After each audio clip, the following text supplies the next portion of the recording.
Art galleries to open mics, community centers to charities, all that and much more coming up on this episode of In the Valley.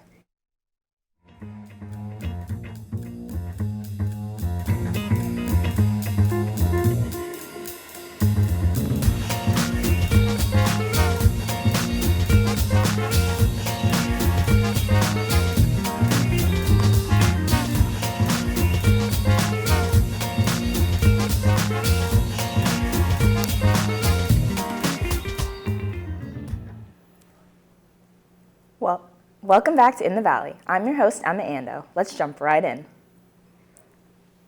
There are many places to go and see live music around Warwick, but none of them are quite as unique as Behind a House. Here's Mike Goronsky with the story.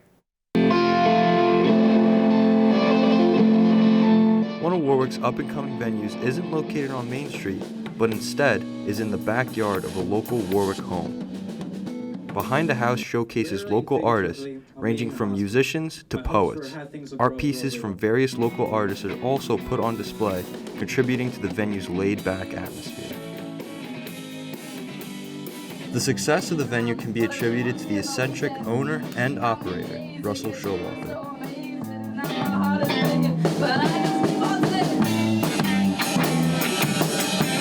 It really all started with some Monroe friends. Like a friend of mine, close friend that I've known for a long time, Charles Crover. He was the one, him and his friends started a band called Space Shack, and they didn't have any place to play. So I'm like, hey, how about we get a venue going in my backyard? We'll build a stage together, we'll have some fun with it. I'll pitch in the money, you guys just need to perform great. Far from promised land, on the sand. Since its first show back in May of 2018, the venue has been a hit with both the audience and the performers.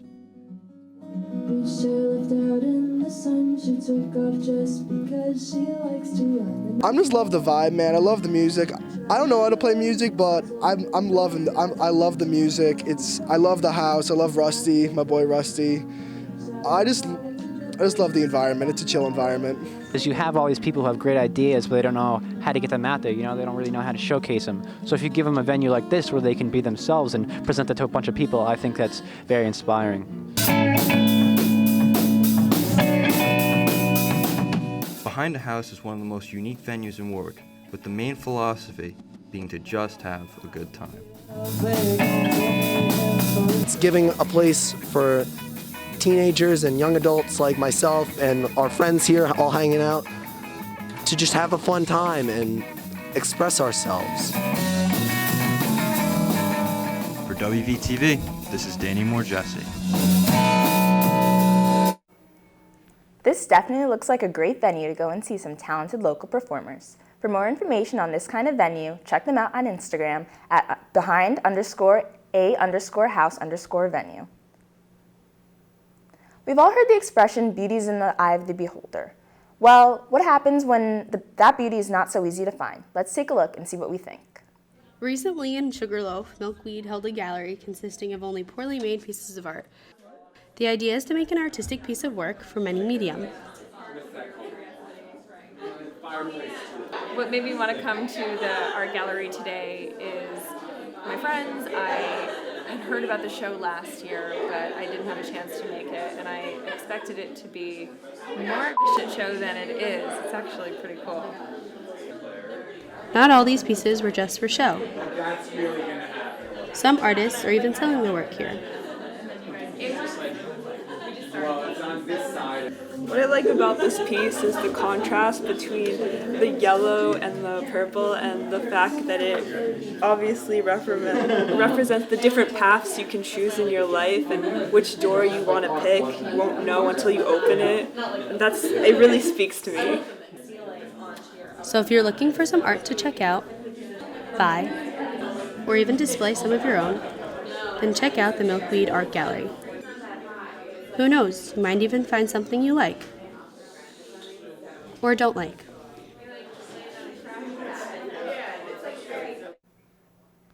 One man's trash is truly another man's treasure, and I guess the same can be said about art. We'll be right back with Susan Barron from the Warwick Valley Humane Society on our most recent edition of Community Crossroads. Please stay tuned.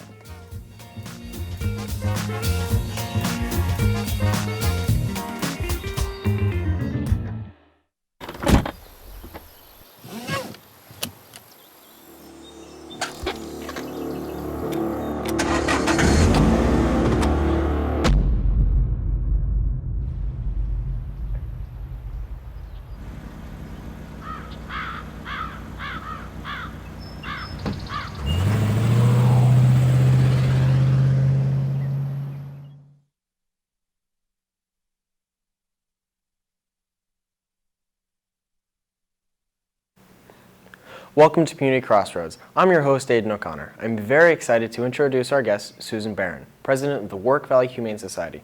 Thank you for coming in. Thank you for having me today. Now, the Humane Society takes in homeless pets. How and why do pets become homeless in our community? Oh, there's a number of reasons.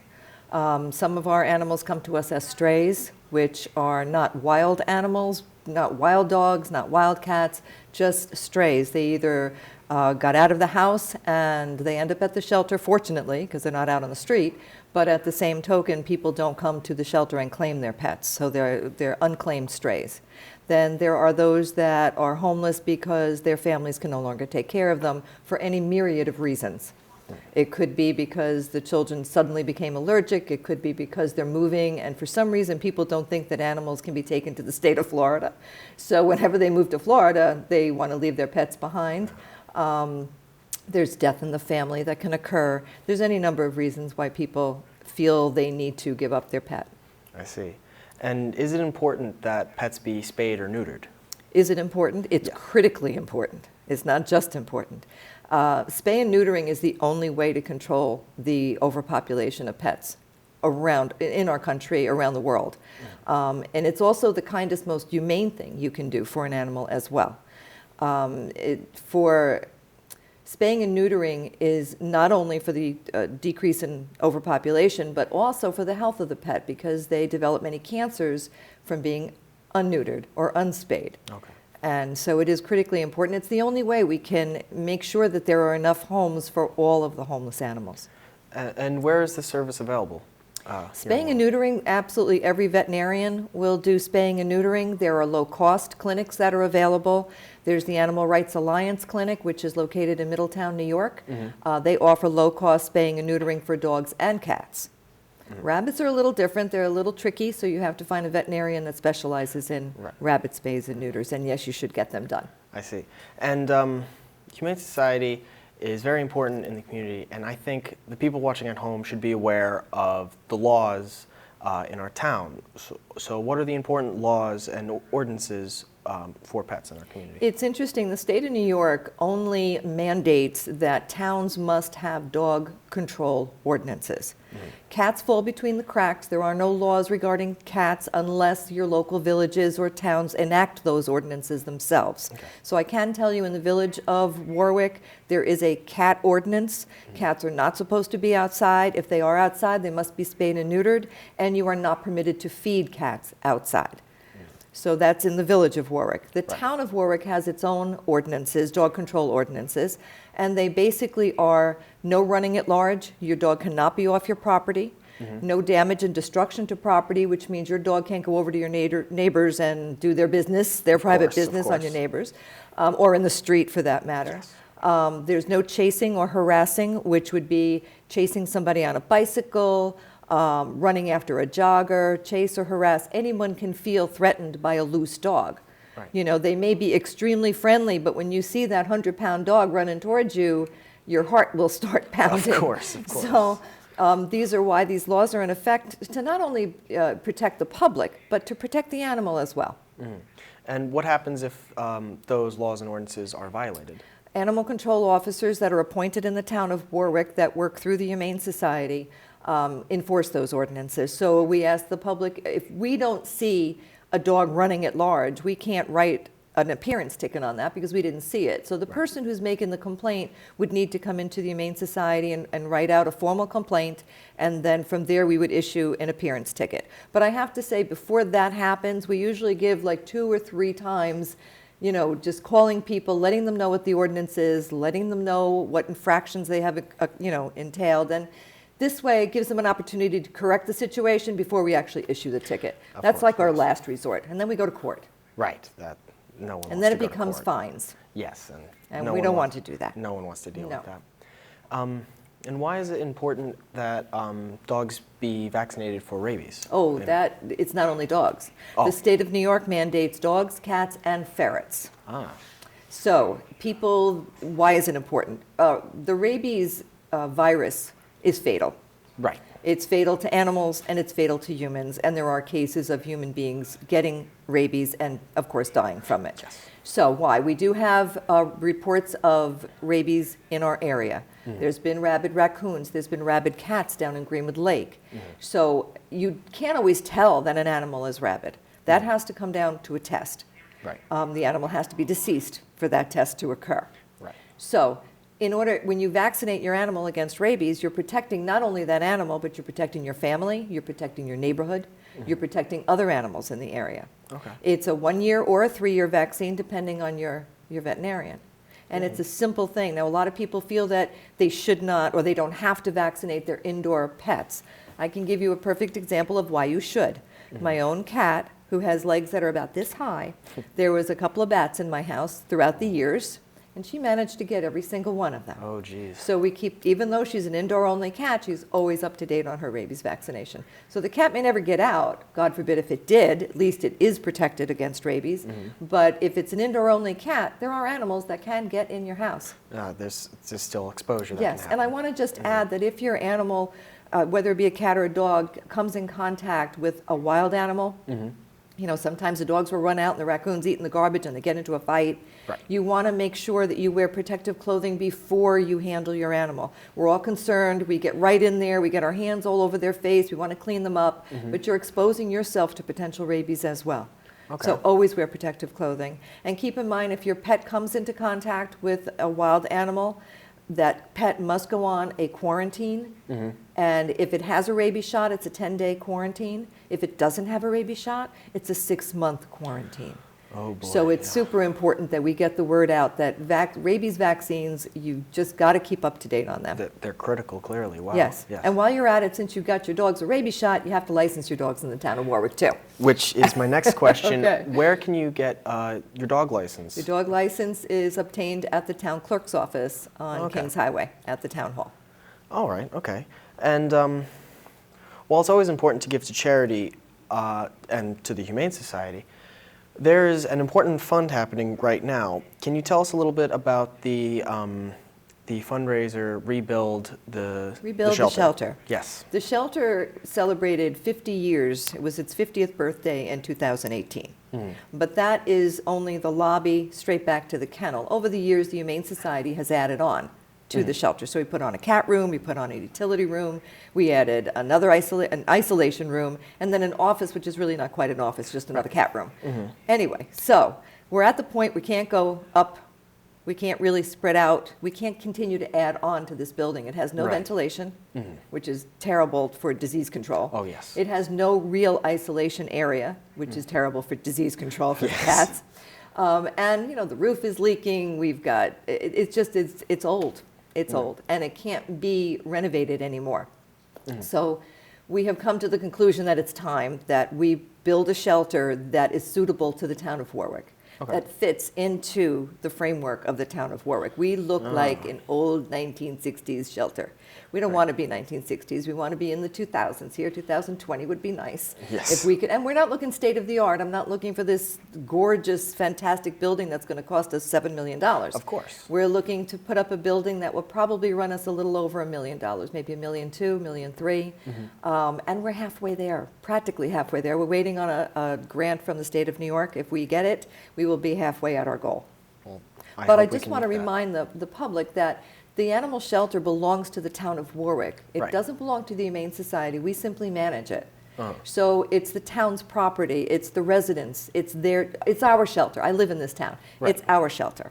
So we're going to need the public support in order to get this done. Absolutely. I hope we can get that support. We do too. I think a lot of people watching at home learned a lot today. Thank you so much. Thank you for having me on. I appreciate it. For Community Crossroads, I'm Aidan O'Connor. We'll be right back with In the Valley.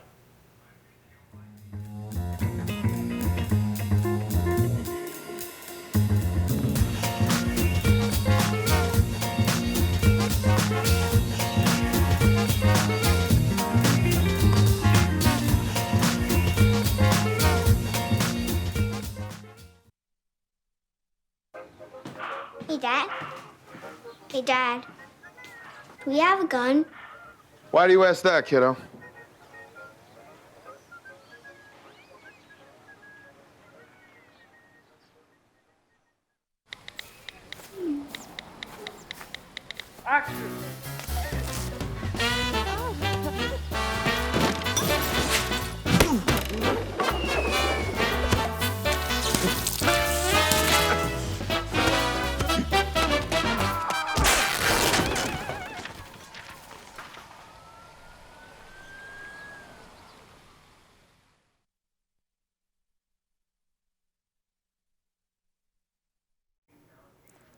Welcome back to In the Valley. I'm Emma Ando. Have you ever wondered where Doc Fry Community Center got its name? Well, we did, and we sent Dylan Marsh out to get the inside scoop. The Doc Fry Community Center, a staple in the Warwick community, offering many programs for people to participate in. The Doc Fry Community Center is well known for its Gay Pride Parade, but it also offers many other programs such as movie nights, which offer premiere showings of movies, out of theater and plays, pottery, and dance lessons. Alongside them having a teen community center for those who are interested to just lounge about and relax, play a game of foosball or billiards. We asked Carrie, the program organizer of Doc Fry, what she feels this center brings to the community, and who is Doc Fry, the man behind this center. How do you feel Doc Fry enriches the community? Well, we have a lot of programming. A lot of independents are able to rent space here, and then we're trying to develop programming for the community. And over the years, we've had a lot of different things here, art classes, pottery. We have the Acting Out Playhouse. They reside here. We just try and stay in touch with the community and see what they need, and then to try and develop programming around it. Who is Doc Fry? Good question. His name was Elmer Fry, and he was a potter that came, and he spent a lot of time here in the community center and helped facilitate it and make it part of the community and make it a community center. Marilyn Dale actually took classes from him way back when, and their family helped support it, the Szymanski family from Middletown. The Doc Fry Community Center holds an important part in our community, and it's a great place to visit whenever you're within the area. I'm Dylan Marsh, in the Valley.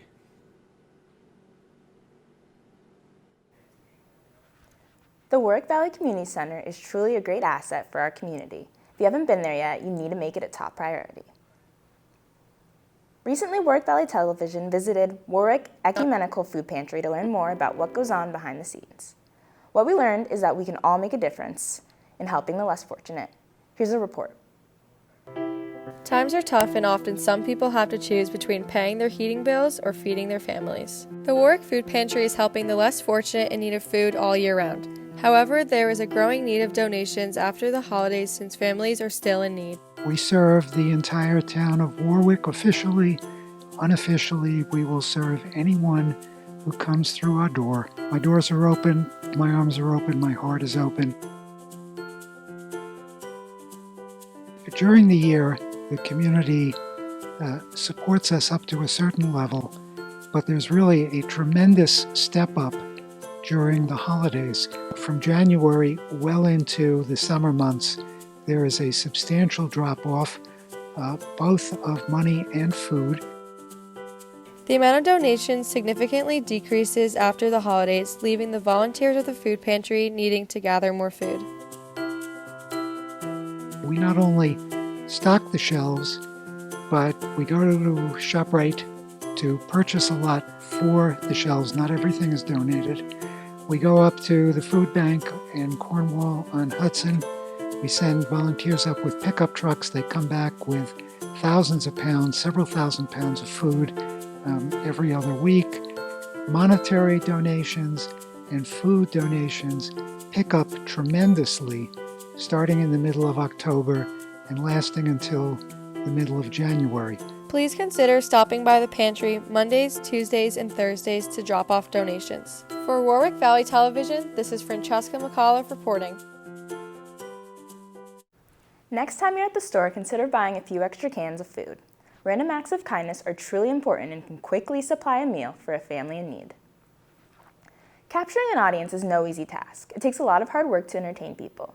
In the Warwick community, there is one local theater group that has found the key to reliably putting on a show, a first-class show. It all begins by coming together.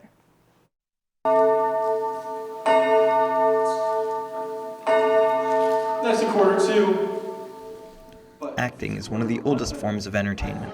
A group bringing a production to life is an amazing thing to experience. However, it is a team effort, and everyone must be on the same page to make it work. The Warwick Reformed Church, or WRC Theatre Company, knows this, as they recently did their production of A Christmas Carol.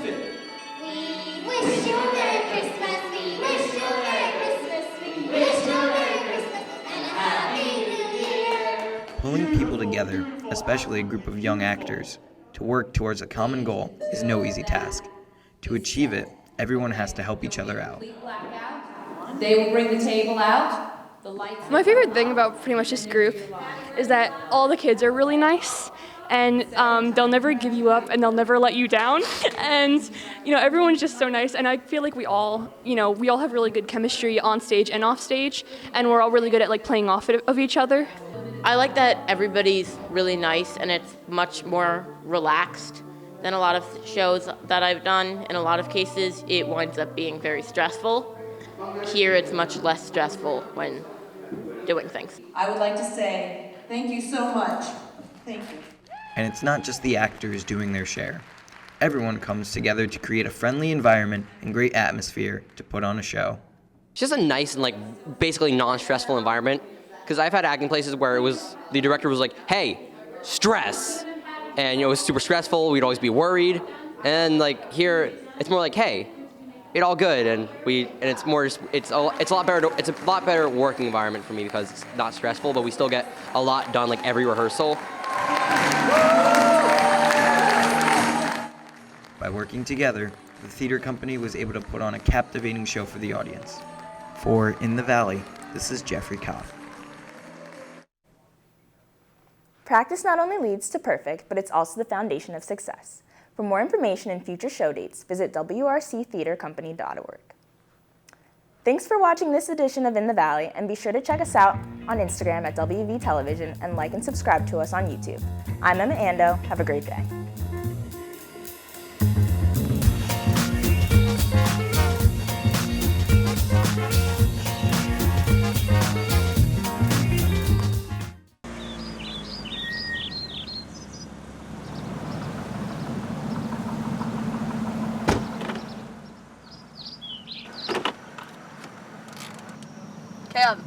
Yeah. Are you wearing your seatbelt? No. Kim, you know that people not wearing a seatbelt are 30 times more likely to be ejected from the vehicle. Airbags are useless unless you're wearing your seatbelt. Okay, guys, I'll wear my seatbelt from now on.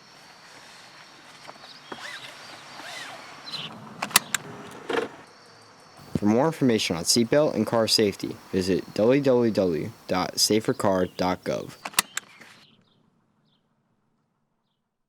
Home fire drills give your family a plan of action. Show everyone 2 ways out of the house, pick a safe meeting spot, and get there in under 2 minutes. Then practice, so everyone knows exactly what to do. Go to ready.gov/fire drill and learn how to prepare your family.